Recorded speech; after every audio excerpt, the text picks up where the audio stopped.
క్రెడాయి హైదరాబాద్ అతిపెద్ద property show మార్చి 8వ తేదీ నుంచి 10వ తేదీ వరకు గొప్ప అవకాశం వినియోగించుకోండి. Hi viewers, welcome to RTV.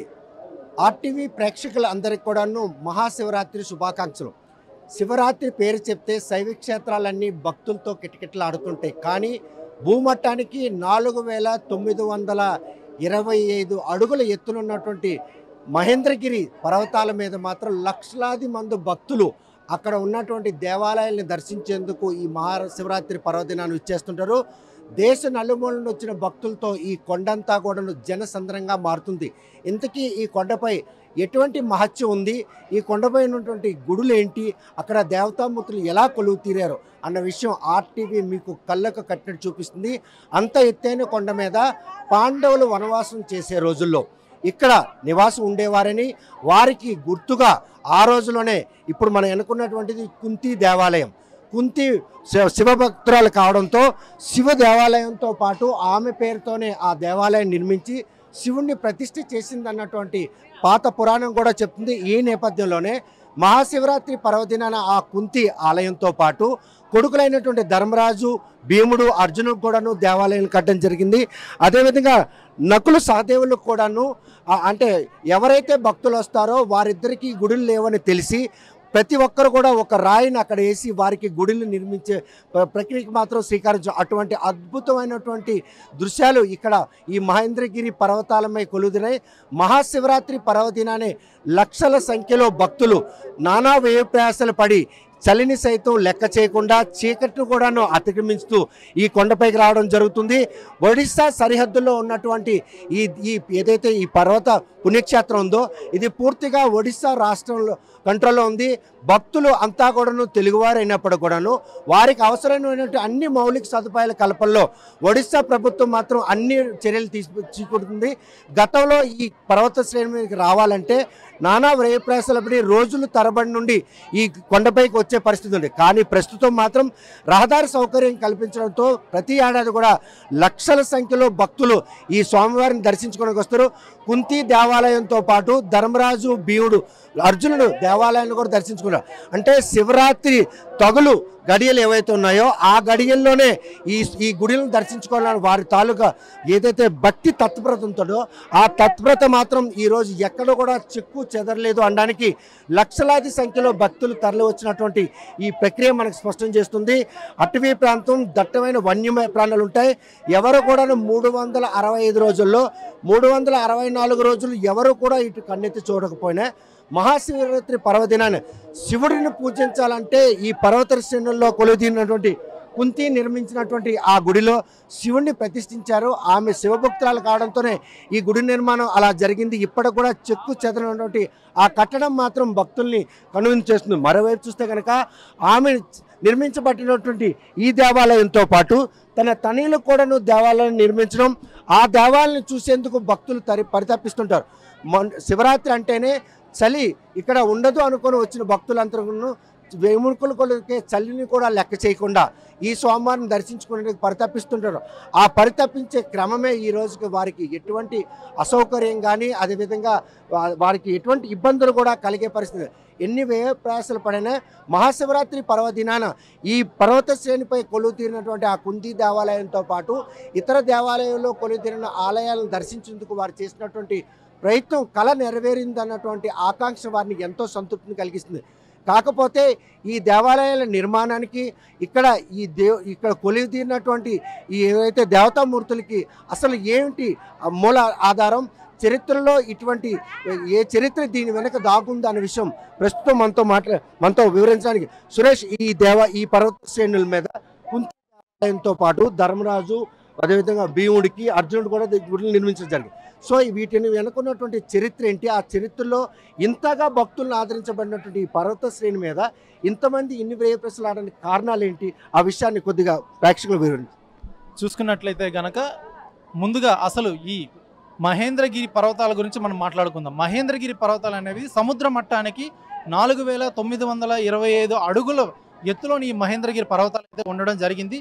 ఎన్నో మెడిసినల్ వాల్యూస్ ఉన్నటువంటి ఎన్నో వేలాది చెట్లు ఇక్కడ ఉన్నాయి. ఇక్కడ గనక ఎవరైనా వచ్చినట్లయితే గనక ఆరోగ్యం బాగలేని వారు కూడా ఇక్కడికి వచ్చినట్లయితే గనక ఖచ్చితంగా వారి ఆరోగ్యం అయితే కుదుట పడుతుంది. ఎందుకంటే ఇక్కడ ఉన్నటువంటి ఔషధ గుణాలు కలిగినటువంటి ఈ చెట్లు ఏవైతే ఉన్నాయో, ఈ వాతావరణం ఏదైతే ఉందో, ఈ వాతావరణం అంతా కూడాను ఎంతో చక్కని వాతావరణము. ఇది ఎవరికైనా సరే సూటబుల్ వాతావరణం. ఇక్కడికి వచ్చిన వారు ఆయురారోగ్యాలతో ఉంటారని అయితే ఒక ప్రగాఢమైనటువంటి విశ్వాసం అయితే ప్రతి ఒక్కరిలోనే ఉంది. అలాగే ఇక్కడ చూసుకున్నట్లయితే కనుక ఒకానొకప్పుడు చాలా వన్యమృగాలు ఇక్కడ తిరుగుతూ ఉండేవి. సంవత్సరంలోని 365 రోజుల్లోని ఒకే ఒక్క రోజు ఇక్కడ పూజలు అందుకోవడం అయితే జరుగుతూ ఉంటుంది. ఆ ఒక్కరోజే మహాశివరాత్రి నాడు. అయితే స్టోరీలోకి వెళ్ళినట్టయితే కనుక ఇక్కడ స్టోరీ ప్రకారం చూసుకుంటే కనుక పాండవులు మహాభారత యుద్ధం అనంతరం పాండవులు వనవాసానికి ఇక్కడ విచ్చేసి ఇక్కడ వనవాసం చేసే క్రమంలోని ఈ మహేంద్రగిరి పర్వతాల్లోని ఇక్కడైతే నివసించడం అయితే జరిగింది. ఈ మహేంద్రగిరి పర్వతాల్లో నివసించే క్రమంలోని పాండవుల యొక్క తండ్రి పాండురాజు గారి ఆ సంవత్సరికం ఏదైతే ఉందో ఆ సంవత్సరికం చేసే క్రమంలోని అప్పటి రీతి రివాజుల ప్రకారం వారు ఖచ్చితంగా వేటాడి ఆ యొక్క వేటాడిని మాంసాన్ని తినాలి అనే ఒక క్రమం అయితే ఉంది. ఆ క్రమంలోని ధర్మరాజు అర్జునుడికి ఒక పని అప్పచెప్పడం జరిగింది. ఆ పని అప్పచెప్పే క్రమంలోని అర్జునుడు లేలేత కిరణాలు పడుతున్న సమయంలోని తెల్లవారుజామున తూర్పు దిక్కున చూస్తూ బాణాన్ని అయితే ఎక్కుపెట్టాడు. ఆ ఎక్కుపెట్టే క్రమంలోని ఆ సూర్యకిరణాలు పడుతున్న ఆ క్రమంలోని మసకగా దూరాన ఒక ఆకారం కనిపించింది. ఆ ఆకారం ఏదో వన్యమృగందే అయ్యి ఉంటుంది. దాన్ని వధించి ఆ మాంసం అయితే మేము ఈరోజు ప్రసాదంగా స్వీకరించి మా తండ్రి గారి యొక్క సంవత్సరికంలో మేము భాగస్వాములు అవుతామనేది అక్కడ ఆలోచించి అర్జునుడు ఆ విల్లును ఎక్కుపెట్టి ఆ బాణాన్ని అయితే వేయటం జరిగింది. ఆ ఎక్కుపెట్టినటువంటి బాణం నేరుగా వెళ్ళి అక్కడ ఉన్నటువంటి ఒక కపిల ఆవునైతే గుచ్చుకోవడం అయితే జరిగింది. ఆ కపిల ఆవుని గుచ్చుకున్న తర్వాత గుచ్చుకున్న వెంటనే అక్కడ ఆ కపిల ఆవు నుంచి కోటికి ఒక్క చుక్క తక్కువ రక్తపొట్లు అయితే పడ్డాయి. అక్కడ పడినటువంటి ఆ రక్తపొట్లన్నీ కూడాను ప్రతి రక్తపొట్టు కోటి లింగాల రూపంలోని మారిపోవడంతో ఆ కోటి లింగాల ఆలయంగా అక్కడ బారువా సమీపంలోని సముద్ర తీరాన అక్కడ ఒక ఆలయం అయితే వెలిసింది. ఆ కోటి లింగాల ఆలయం కూడాను ఎంతో ప్రతిష్టాత్మకమైనటువంటి ఆలయం. ఈ ఆలయాన్ని కూడాను మహాశివరాత్రి నాడు దర్శించేందుకైతే భక్తులందరూ కూడా వస్తూ ఉంటారు. అయితే అర్జునుడు ఎక్కుపెట్టినటువంటి బాణం ఏదైతే ఉందో అది ఒక మాయాశక్తితోని కూడినటువంటి అద్భుతమైనటువంటి బాణం కాబట్టి ఆ వధించినటువంటి ఆ జంతువు ఏదైతే ఉందో ఆ జంతువుని అక్కడి నుంచి తీసుకుని వచ్చే క్రమంలోని ఆ యొక్క కపిల గోవు తాలూకా పొట్టు భాగం ఏదైతే ఉందో ఆ పొట్టు అనేది అక్కడే పడిపోవడంతో అక్కడ పొట్టేశ్వర ఆలయంగా అక్కడ మరో శివలింగం అయితే ఏర్పడింది. ఆ శివలింగం అక్కడ పొట్టేశ్వర ఆలయాన్ని కూడా దర్శించుకునేందుకైతే పొత్తంగి గ్రామంలోనైతే అక్కడ ప్రతి ఒక్కరు కూడా విచ్చేసి ఆ యొక్క దర్శన భాగ్యాన్ని అయితే కల్పించుకునే అదృష్టానికి అయితే ప్రతి ఒక్కరు కూడాను ప్రయాసపడుతుంటారు. అలాగే ఆ యొక్క కపిల ఆవుని నేరుగా తీసుకుని మహేంద్రగిరి పర్వతాలపైకి వస్తున్న క్రమంలోని అది దగ్గరికి వచ్చిన తర్వాత చూసినటువంటి ఆ అర్జునుడు వెంటనే శ్రీకృష్ణ భగవానికి అయితే ప్రాధేయపడ్డాడు. స్వామి, నేను ఏదో వన్యమృగం అనుకుని నేను బాణం ఎక్కుపెట్టాను. ఈ క్రమంలోని అది వెళ్ళి కపిల గోవుకి తగలడంతో అది ఇలా అయిందని చెప్పక శ్రీకృష్ణ భగవానుడు అయితే చెప్పాడు, గోహత్య మహాపాపం. ఈ గోహత్య చేసిన వారు ఈ చాలా పాపానికైతే లోనయ్యారు. అదేవిధంగా ఈ గోహత్య జరిగిన తర్వాత ఏదైతే ఈ పితృకర్మల క్రమంలోనైతే వధించి ఆ మాంసాన్ని తినాల్సి ఉంటుందో ఆ మాంసం కనుక తిని ఉంటే మీ పాపాల ప్రాయశ్చిత్తం అయితే అవుతాయి. కానీ రాబోయేది కలియుగం కాబట్టి ఈ కలియుగంలోని ఈ గోమాంసం తిన్నట్లయితే కనుక మరింత పాపం అయితే చేకూరుతుందని చెప్పి శ్రీకృష్ణ భగవాన్ అయితే చెప్పడంతో ఆ యొక్క అమ్ము గుచ్చుకున్నటువంటి ఆ శిరస్సు భాగం ఏదైతే ఉందో ఆ శిరస్సు భాగాన్ని అయితే అక్కడే ప్రతిష్ఠించడంతో ఆ దాన్ని గోకర్ణ ఆలయంగా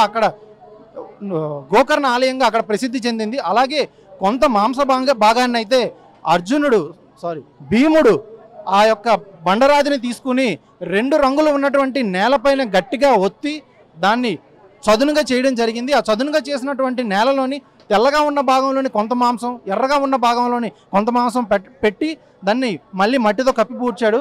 అయితే ఆ ఎర్రగా ఉన్న మాంసం అలాగే తెల్లగా ఉన్న మాంసంలోంచి కొన్ని ఎర్ర ఉల్లిపాయలు అలాగే కొన్ని తెల్ల ఉల్లిపాయలు అయితే ఉద్భవించడం జరిగింది. అందుకనే హిందువులు ప్రతి ఒక్క కార్యక్రమంలో కూడాను ఉల్లిని వాడేందుకైతే తిరస్కరిస్తూ ఉంటారు, దైవ కార్యాలకు కానీ ఉపవాసాలు కానీ ఉండే క్రమంలో.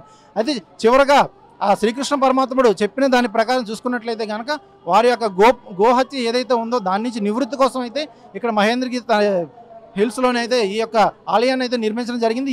ఈ మహేంద్రగిరి హిల్స్లోని కుంతీదేవికి అలాగే ధర్మరాజుకి ఇక్కడ ఆలయాలు అయితే నిర్మించడం అయితే జరిగింది. మరింత ఈ యొక్క పర్వతాల గురించి అయితే విశిష్టత ఏమిటి అనేది అయితే మా ప్రతినిధి నాయుడు అయితే ఉన్నారో వారి మాటలో తెలుసుకుందాం. విన్నారుగా చరిత్ర ఏం చెబుతా ఉందో. ఇక్కడ వనవాసం చేయడానికి వచ్చిన పాండవులు కుంతి తన భర్తకు సంవత్సరికం చేసే క్రమంలో కొడుకులు విధి విధానాలు చేసిన నేపథ్యంలోనే ఈరోజు ఈ ఆలయాలు వెలిసాయన్నది మాత్రం చరిత్ర స్పష్టంగా చెప్తుంది. ఆ విషయాన్ని మా ప్రతినిధి సురేష్ వివరించారు. ప్రస్తుతం కుంతి నిర్మించినటువంటి ఈ ఆలయంలో శివలింగాన్ని ప్రతిష్ఠించారు. ఈ ప్రతిష్ఠించిన క్రమంలోనే లోపల ఎటువంటి కట్టడాలు నిర్మించబడ్డాయి, అసలు ఈ లోపలికి రావడానికి వెళ్ళే ప్రతిష్ఠించడం వారు ఎటువంటి స్వయంభూగా వెలసినటువంటి శివలింగాన్ని మనం చూస్తున్నాం. ఈ శివలింగం ప్రతిష్ఠించినటువంటి కుంతి మాత్రం ఇక్కడ ఆలయ నిర్మాణంతో పాటు ఈ ఎత్తైన అంటే తాము ఇక్కడ ఆవాసం ఉన్నామని చెప్పేందుకు ఆమె చేసిన ప్రయత్నమే ఈరోజు చరిత్ర ఇంత పదిలంగా ఉంది. కట్టడం చూస్తే మాత్రం ఒక గోపురం మాదిరిగా ఉంది. ఈ దశాబ్దాలు అంటే 100 ఏళ్ళు అవుతున్నా కూడాను ఇక్కడ ఉన్నటువంటి ఆలయం ఏమాత్రం కూడా చెక్కు చెదరలేదు. గతంలో ఎటువంటి ఆదరణ లేని నేపథ్యంలో కూడా ఈరోజు ఈ ఆలయం ఇంతలా అంటే ప్రొటెక్ట్ చేయబడిందంటే మాత్రం అప్పట్లో సామంతుల హయాంలో దీనికి సంబంధించినంత వరకు సామంతులు నిర్మాణం జరిగింది. సామంతుల పరిపాలనలో మాత్రం దాయాదులు వెలిసిన నేపథ్యంలో ఈ ఆలయాలను మాత్రం మట్టుమాపేందుకు చేసినటువంటి ప్రయత్నం ఆ రోజు ఈ ఆలయాలకు కొంత అసౌకర్యం కలిగింది. కానీ ప్రస్తుతం మాత్రం లక్షలాది మంది భక్తులు విచ్చేసి ఈ శివలింగాన్ని దర్శించడానికి వస్తున్నారు. అదేవిధంగా కుంతి నిర్మించినటువంటి ఈ ఆలయం అంటే వారు వనవాసం చేశారు అనడానికి అప్పట్లో ఇది ఒక తార్కాణంగా చెప్పుకోవచ్చు. ఇటువంటి విశిష్ట కలిగినటువంటి మహేంద్రగిరి హిల్స్ పై ఉన్నటువంటి ఈ దేవాలయాన్ని మహాశివరాత్రి పర్వదినాన దర్శించుకుంటే కోరిన కోరికలు తీరడంతో పాటు వారికి సంబంధించినటువంటి రుగ్మతలు ఏమైనా ఉంటే అవి కూడా పోతాయని మాత్రం ఒక నమ్మకం ఉంది. ఈ నమ్మకం నేపథ్యమే ఇంతమంది లక్షల సంఖ్యలో భక్తులు ఈ దేవాలయం దర్శించుకోవడానికి రావడం జరుగుతుంది. అంతేకాకుండా ఈ రాత్రి దేవాలయం దర్శించుకోపాటు తెల్లవారుజామున అంటే సముద్ర మట్టానికి 4920 అడుగుల ఎత్తులో ఉన్న ఈ మహేంద్రగిరి పైనుండి ఉదయించే సూర్యుడు అంటే పుడమిని చీల్చుకుంటూ వచ్చే ఆ సూర్యుడిని చూసే అద్భుత దృశ్యం కోసం ప్రతి ఒక్కరు కూడాను తప్పించిపోతారు. ప్రతి సంవత్సరం శివరాత్రి ఎప్పుడు వస్తుందా వచ్చిన తొలి గడియల్లో ఈ మహేంద్రగిరి పర్వతం పైకి వచ్చి ఈ గుడులను దర్శించుకొని ఉదయించే ఆ సూర్యుడిని కల్లారా చూసి తన్మయం చెందే భక్తుల్ని ఎన్ని వ్యయప్రాసాలను కూడాను పక్కన పెట్టి ఈ కొండలపైకి రప్పిస్తుంది. అటువంటి అద్భుత దృశ్యాన్ని రేపు ఉదయం మీకు చూపించబోతున్నాం. మరోవైపు చూస్తే కనుక ఎవరైతే నకులుడు సహదేవుడు వారికి ఎక్కడ కూడా గుడి అనేది లేకపోయినా కూడాను భక్తులచే నిర్మించబడినటువంటి ఒక అద్భుత గుడులు కూడా ఇక్కడ నిర్మించబడ్డాయి. అంటే కుంతి శివభక్తురాలు కావడంతో ఆమె ప్రతిష్ఠించినటువంటి శివలింగంతో పాటు ఆమె ఆలయాన్ని నిర్మించడం, మరోవైపు పెద్ద కొడుకు అయినటువంటి ధర్మరాజుకు ఆలయం, మరోవైపు భీముడికి ఆలయం, అర్జునుడు కూడా ఆలయం. నకులుడు సహదేవులకు నిర్మించినటువంటి దేవాలయాలు ఏవైతే ఉన్నాయో అవి కేవలం భక్తుల చేతే నిర్మించబడతాయి. ఇటువంటి అద్భుత దృశ్యాన్ని ఆర్టీవీ ప్రేక్షకుల కోసం రేపు తెల్లవారుజామునే మీకు చూపించుకు మా బృందం సిద్ధంగా ఉంది. మహాశివరాత్రి అంటే శివుడికి మాత్రమే ఆర్జిస్తారు. కానీ ఆ శివుణ్ణి ప్రతిష్ఠించినటువంటి చరిత్ర కలిగినటువంటి పాండవుల ఆవాసం ఉన్నటువంటి మహేంద్రగిరి హిల్పై ఉన్నటువంటి అద్భుతమైన ఆలయ కట్టడాలతో పాటు అద్భుత దృశ్యాలను కూడా ఆర్టీవీ ప్రేక్షకులు వీక్షించేందుకు సిద్ధంగా ఉంది. మరిన్ని వీడియోస్ కోసం ఛానల్ ని సబ్స్క్రైబ్ చేయండి. లేటెస్ట్ అప్డేట్స్ కోసం వాట్సాప్ ఛానల్ ని ఫాలో చేయండి. అండ్ లింక్ డిస్క్రిప్షన్ లో ఉంది.